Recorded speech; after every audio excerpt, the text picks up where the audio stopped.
Hey guys, so this is our lesson for Thursday, week 9.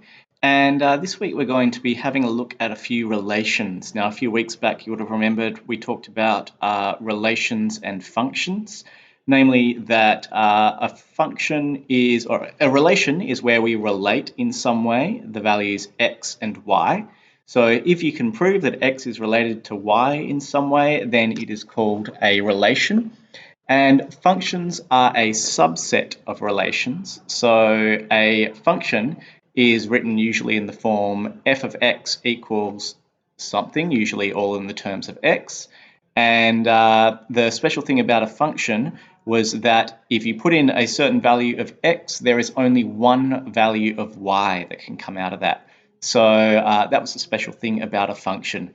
Now we're talking about relations more generally and relations that are not functions. So that's what we're going to be having a look at today. So let's get this up and running. So, so today we're looking at non-function relations, and this is exercise 7D in the textbook. So you can have a look at that if you want to have a look at some examples that show it in a bit more detail. But there are two important relationships or relations that will come up. These ones are quite important in that they will be in your exams and tests and everything. It's part of the course for Year 11 methods. And these are y squared equals x and x squared plus y squared equals r squared. And we'll cover what these look like.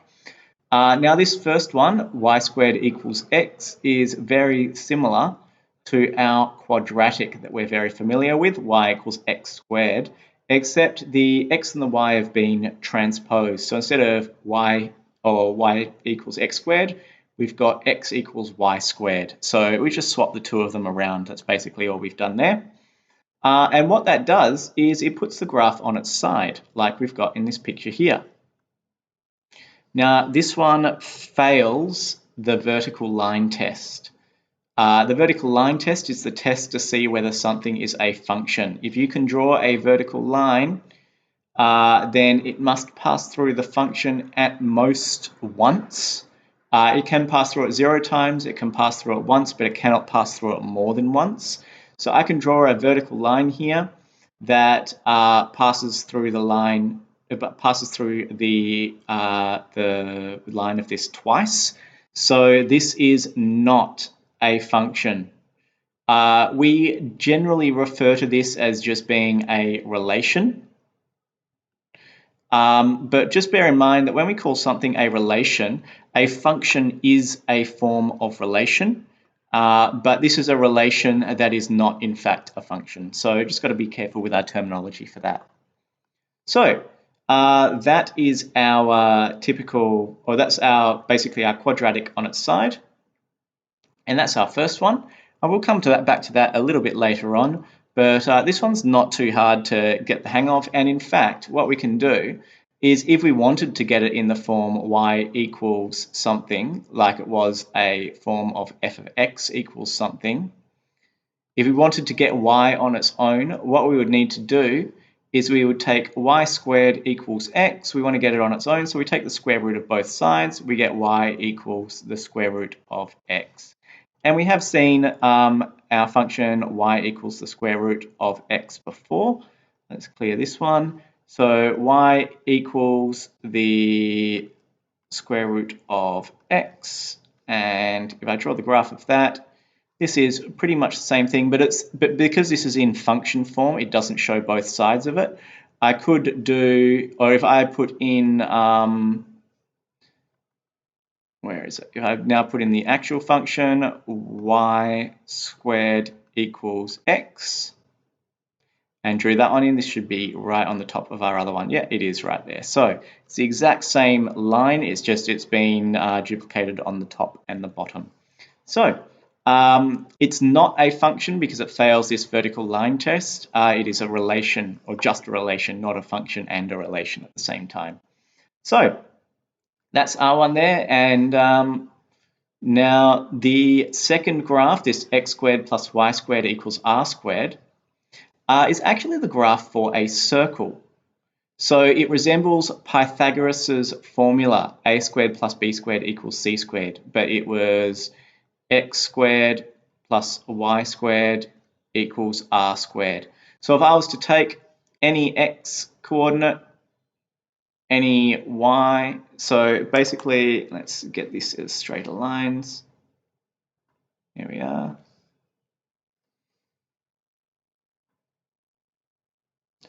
So we have that there. That would be a, and let's draw that. So this is a right-angled triangle.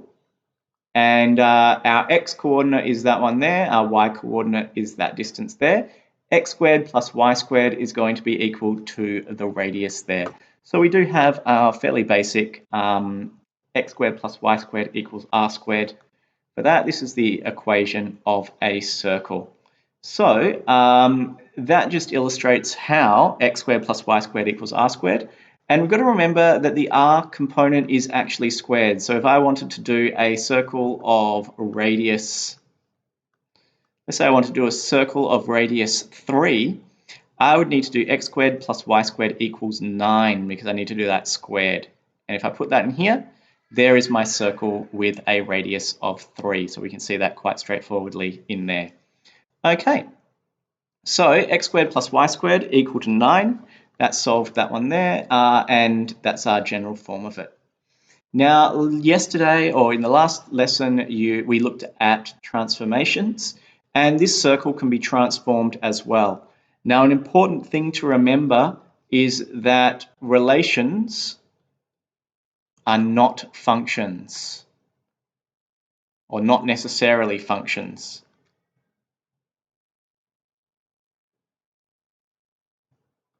Why is that important? I'll get to that in a moment. The reason why this is important is because the same rules that we were discussing last lesson, and I'll scroll up back to those.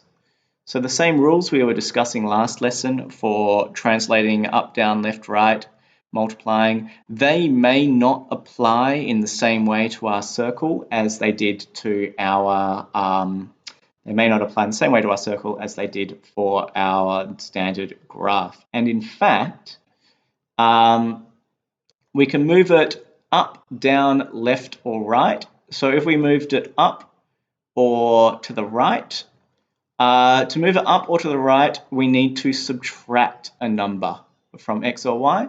To move it down or to the left, we need to add a number to x or y inside the brackets. So what we've got here, if x squared plus y squared equals r squared is our first one. X take p and y take q, x take p all squared plus y take q all squared is the radius squared. And that gives us a circle of center p, comma, q.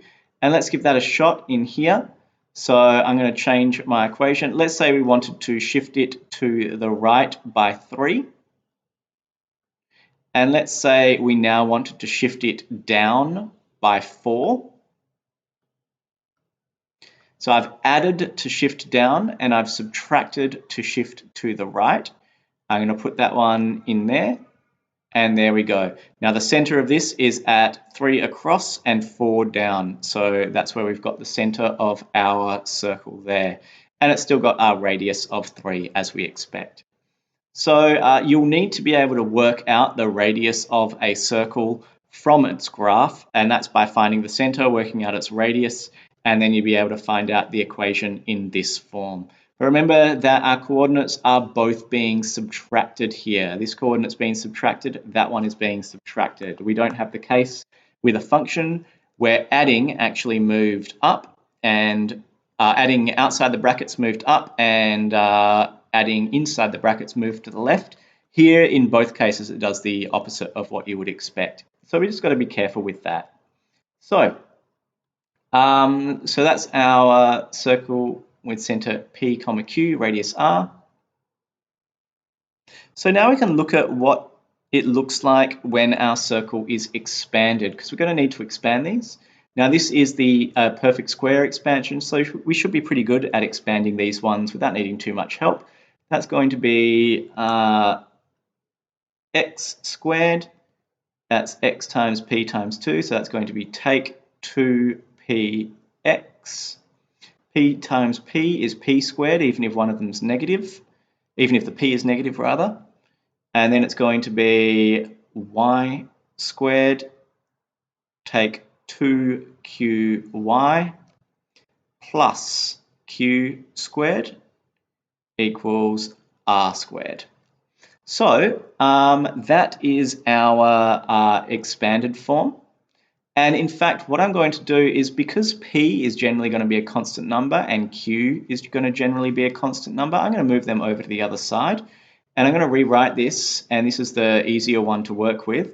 I'm going to rewrite it as x squared take 2px plus y squared take 2qy equals r squared minus p squared minus q squared. So I'm going to move this p and q over to the other side there, bearing in mind that these numbers are always going to be positive. The p and the q will always be positive, just like the r will always be positive because they're being squared. So we're going to be that number squared, subtract a number squared, and then subtract another number squared.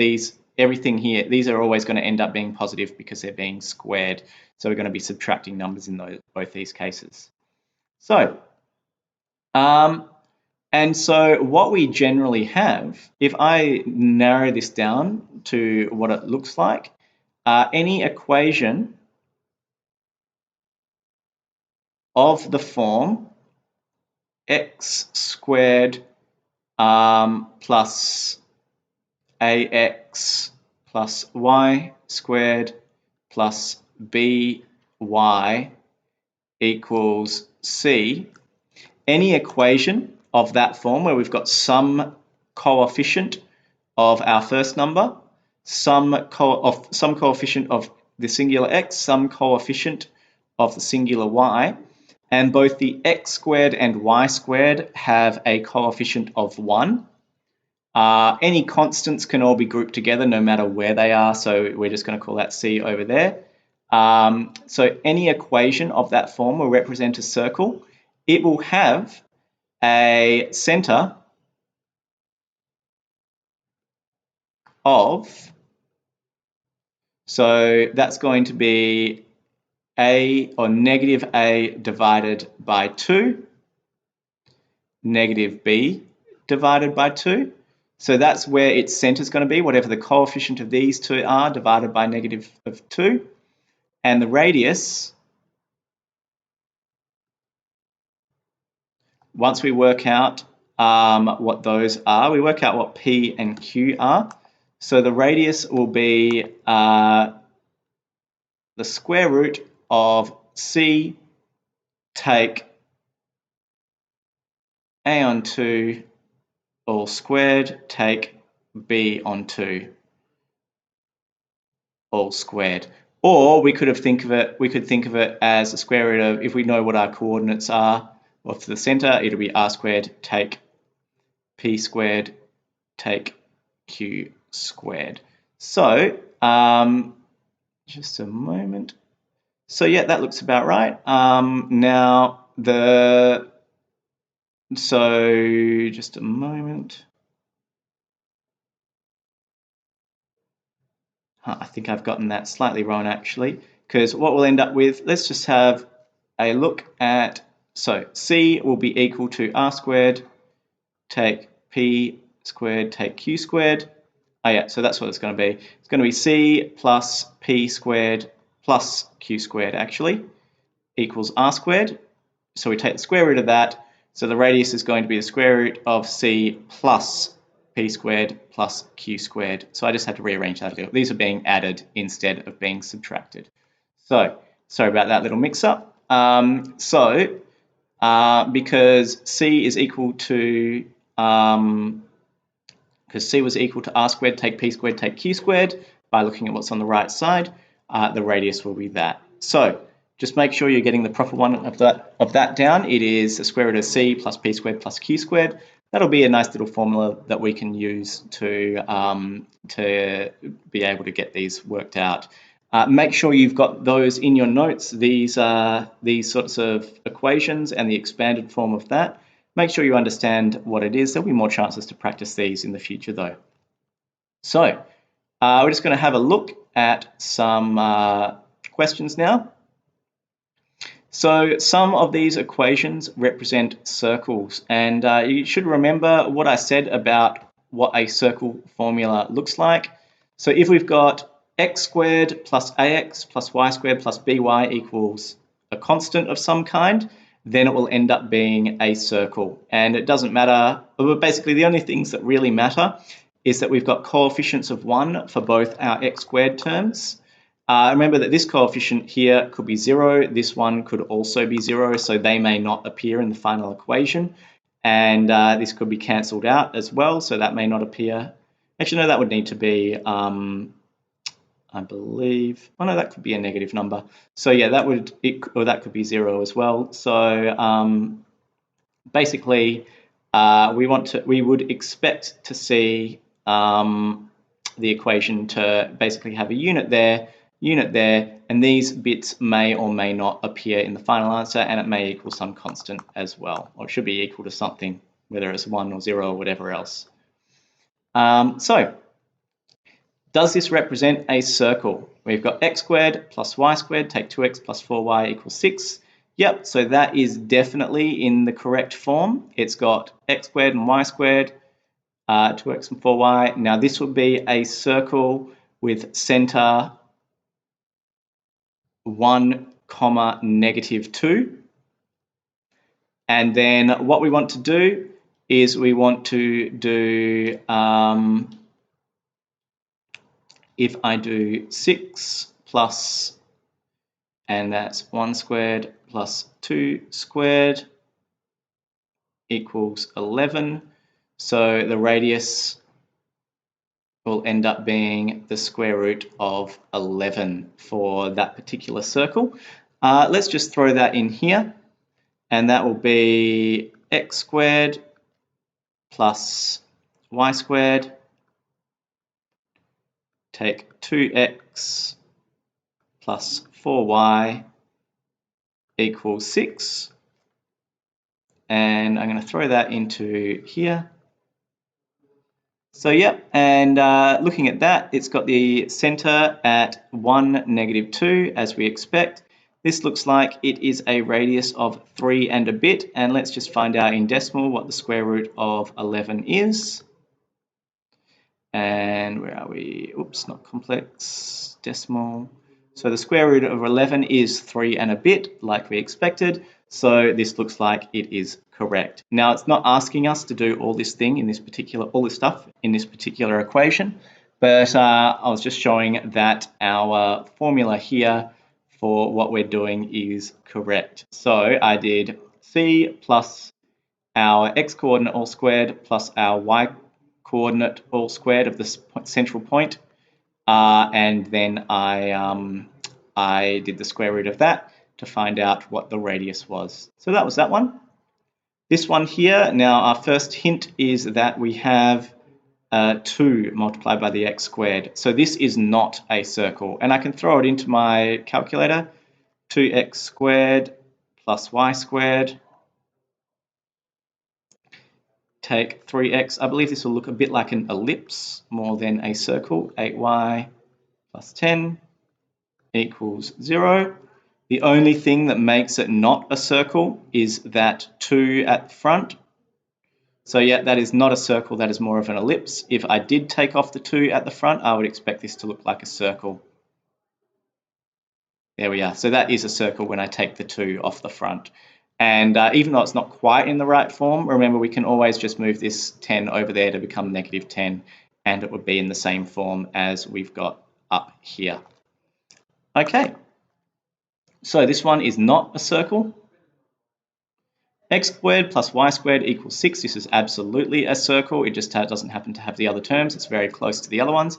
And the radius would be the square root of 6, because remember our radius is always squared. This next one, x squared plus y squared plus 8x equals 10. Yep, that's one. It's just that the y component has a coefficient of 0. x squared take y squared plus 2x plus 10y. This is not, because this does not have a coefficient of 1. Let's just throw that in here. It's got a coefficient of -1, so that's x squared minus y squared. Let's see what these look like. It's always good to throw these in just to see what they end up looking like. Sometimes they can look like some really interesting stuff. So let's have a look at that one. Oh, what do we got? Okay, now this is going to be something really weird looking. There we are. So this is this sort of bow-shaped thing going up over here. That's what we've ended up there with x squared minus y squared. So absolutely not a circle. Then that's what we got there. So this one here, x squared plus 6xy plus y squared plus 15y. If it didn't have this y here, then it would be a valid circle, but it does, so it's not a valid circle. So let's have a look at that one there, because I quite like looking at these. I think they're kind of interesting just to see what ends up popping out. X squared plus 6xy plus y squared plus 15y equals 20. And let's throw that in here. It should clear our graph too. There we are. Okay, that's a funny one. So this looks a little bit like our reciprocal function, except it's been put on a weird curve. So yeah, now obviously it's not a function because it doesn't pass the vertical line test. But yeah, interesting to look at all the same. So yep, that one's definitely not a circle, but the rest of these are, and you can try graphing them just to see what they end up looking like. So find the equation of a circle with center 0, 0 and a radius of 10 units. This is very straightforward. If it's got center 0, 0, it is just in our basic form, x squared plus y squared equals r squared. Remember that the radius is 10, so that's going to be equal to 100. So, following points lie on the circle. Determine A, B, C, and D. Given that A and B are positive, and C and D are negative. Now it's needed to specify this because there are two possible answers in each case, but we'll get to that. So what we've ended up with is just a basic, I'll do it in the right colors. We've ended up basically with a circle.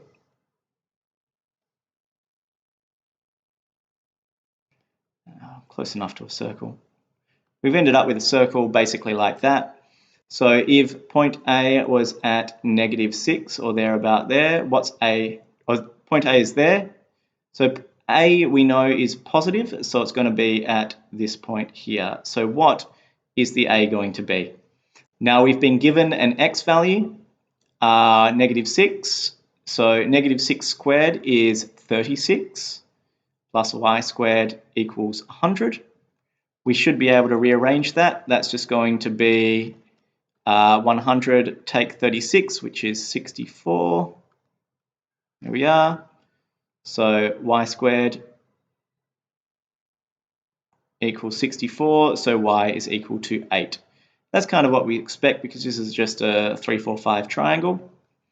Point B is 3 across, and we know that B is positive, so now this one could have also been down below here, but we knew that A was positive, so it couldn't be the one there because then X would be a positive number, or X would have had to be or Y would have had to be a negative number there. So we've got B at 3. What's that point going to be there? It's going to be 9 plus y squared equals 100, or y squared equals 91, or y equals the square root of 91. Square root of 91 is going to be about 9.4 or something like that. Let's find out. Square root of 91 in decimal, 9.5. So that one is approximately 9.5, or the square root of 91 if we're being exact. Let's try and write that. So here we are. Next one, I'll do that in purple. Point C is 0 and C. We know that C is negative. So the point that's 0 and C, that's pretty straightforward. It's got a radius of 10. So that's going to be C equals negative 10. Remembering that because it said it's negative, we go down. Then we got D and 5. So that means that the y-axis is 5. So if we've got a 5 up there, then we want the negative x value. So that's going to be over on the left side there. We have d squared plus 25 equals 75. Sorry, 100. D squared equals 75. D equals, and because we know that it's negative, it's going to be negative root 75. Or you may, if you know your surds, you may be able to work that out as negative 5 root 3, because 25 times 3 is 75. Square root of 25 is 5, so we can bring that out. It's negative 5 root 3. So that's what we've got for those ones there.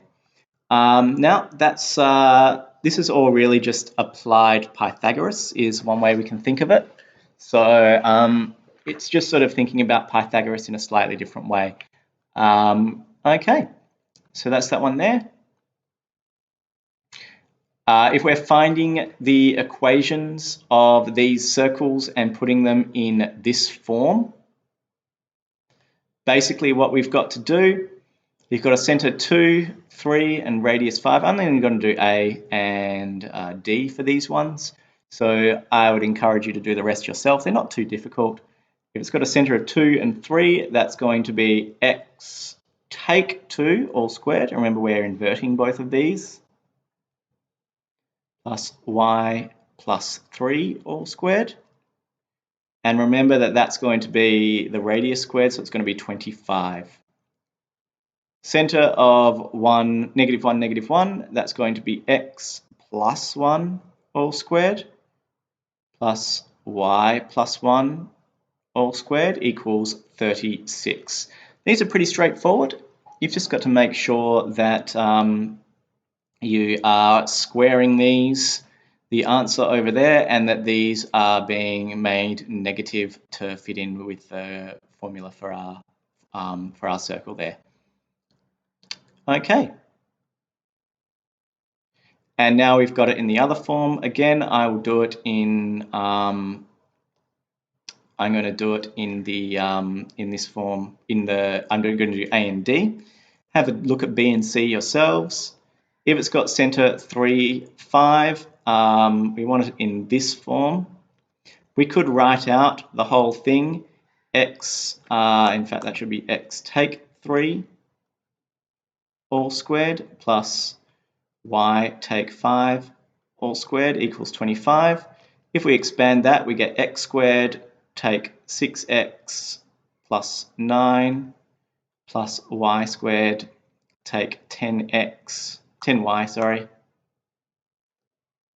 plus 25 equals 25.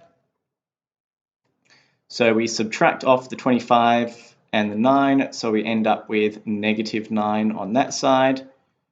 X squared take 6x plus y squared take 10y. Crammed it in a bit there just because of my poor planning, but all the same we get the right answer there. Let's, wrong button. Let's get that out there a little bit.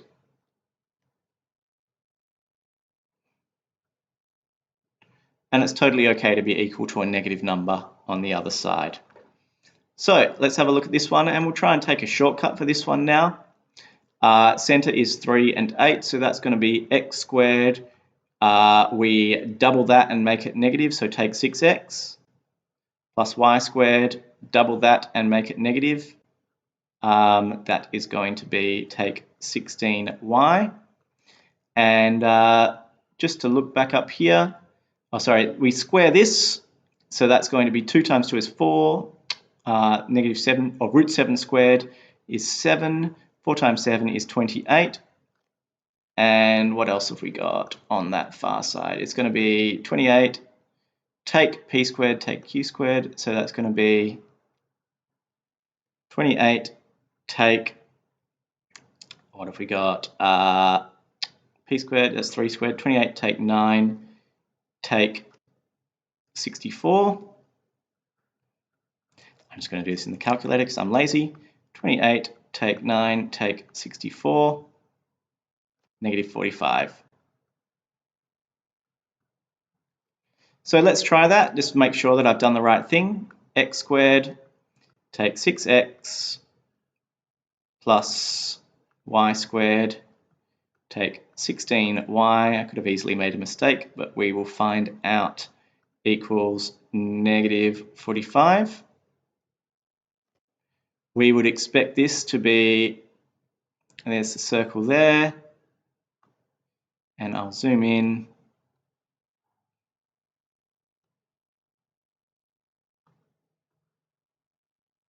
So we've got a circle with center 3, 8. Yep, that looks like the center there. 1, 2, 3, 4, 5 and a bit to the left. 1, 2, 3, 4, 5 and a bit to the right, or other way around, other way. And what's 2 root 7 equal to? Should be a little more than 5, or 5.2, something like that. Yep, there we are, 5.29. So it looks like I've done the right thing there. So, and this is just a little sanity check just to make sure that I'm doing the right thing. So that is my equation here for our circle with center 3, 8 and radius 2 root 7. Okay, so that's that one. Now, I strongly encourage you to have a look at the rest of the questions, including the one I skipped over, B and C. You've got the answers in the textbook at the back. Now, the first thing we looked at, if you recall, was this particular one. Now, we did that at the start. We're just going to have a look at that again. So, each of these graphs show y squared equals x, translated up, down, left, or right. Now, remember, these are not functions. They do not follow the same rules as functions. This one has been shifted up by 2. That does not mean we just can add 2 to get the right thing. And this one's been shifted to the left by 4. You may not get the same thing if you just do, sort of add 2, subtract 4, whatever you think you should be doing. It may not do the right thing. The best thing to do is to practice it inside your function here. So inside the calculator, just to make sure we're doing the right thing. So what I like to do is to think of this as if it were a parabola and it was a proper function, which is if it was sort of tilted so that this was the x-axis and that was the y-axis, and then just do the corresponding thing. So effectively, that's been shifted in the positive direction by 2, which is the same as subtracting 2 inside the brackets. So what I would try to think is, in this case, I would think it's y subtract 2 all squared equals x. Is that good reasoning? I don't know. Let's find out. Y subtract 2 all squared. I should need to do x equals. And let's put our view back to default. There we are. So yeah, that looks like it has done the right thing. That's shifted up in y by 2, so that looks correct. We're shifting down in x by 4, so to me, that should just be a matter of subtracting 4. So I'm going to do y squared subtract 4 equals x, and let's see if that does what I want. It should be to the left by 4. Yep, there we are. So that is y squared minus 4 equals x. We could have just as easily have written y squared equals x plus 4, which would mean the same thing. And you can think of that as being, in terms of shifting our function, that would be shifting it to the left by 4. Is another way to think of that. But we don't want to think about these as functions in the same sort of way because they don't exactly follow the same rules. They follow a sort of weird version of the rules. But what we should have seen by now is that if we subtract something inside the brackets here, it moves up. If we add something inside the brackets, it moves down. If we subtract something outside the brackets, it moves left. If we add something outside the brackets, it moves right. So we should now be able to do these two pretty straightforwardly. This should be, it's been shifted up by 1. So that's going to be y take 1 all squared. It's been shifted to the right by 2, so I'm going to do plus 2 equals x. Let's see if that's right. Y take 1 all squared plus 2 equals x. Bell's a bit annoying, but there we go. There we are. Shifted to the right by 2, up by 1. That's correct. This one's been shifted to the right by 3, so I would expect that to be adding 3. And it's been shifted down by 2, so I would expect that to be plus 2 inside the brackets. Let's see if that's right. Yep, that looks good to me. So that's going to be y take my plus 2, sorry, all squared, plus 3 equals x. So with these don't quite follow the same rules. We've got to be a bit careful about how we do it. But yeah, we can absolutely do it. So that's those ones there. Last one I'm going to do is finding the coordinates of the point where a line meets this circle. And it says points, there's going to be more than one. And this is actually really easy to do if you've got a calculator.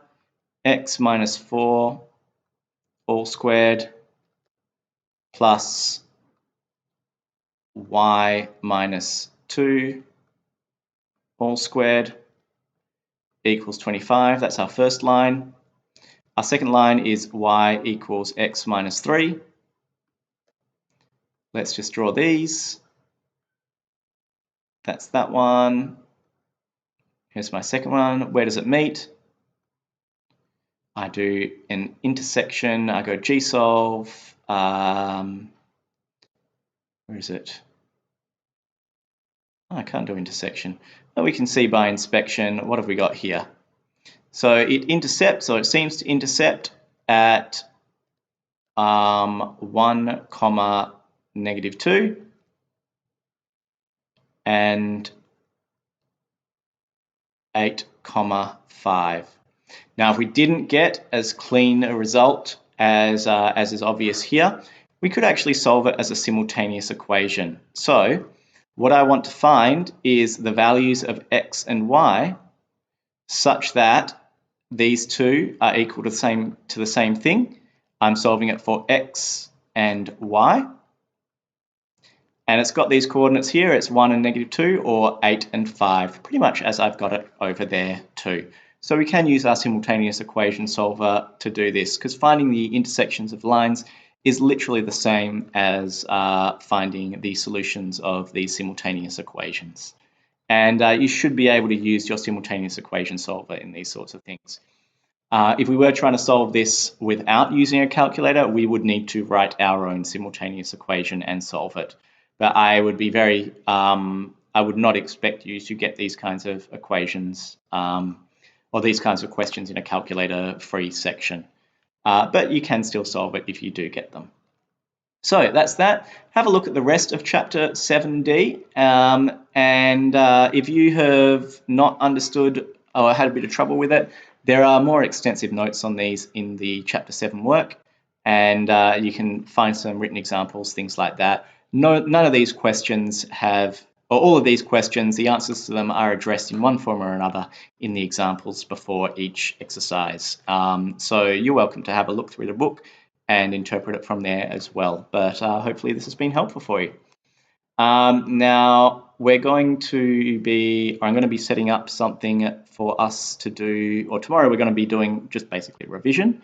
And we're also going to be having a look at a sort of a holiday assignment, I guess. It's basically going to be questions taken from the 2019 exam, and completing this will put you in a really good position for doing well in the exam that's going to be coming next term. So that'll be around week 5 or 6 next term. Everything's up in the air a bit at the moment because of everything that's happening, but we're going to aim to be doing that sometime then. Okay, so hope you've had a good day, and we'll be doing a sort of a revision cap of what we've been doing for tomorrow's lesson, and then your holidays will start early. So hope you have a good day, and I'll see you then.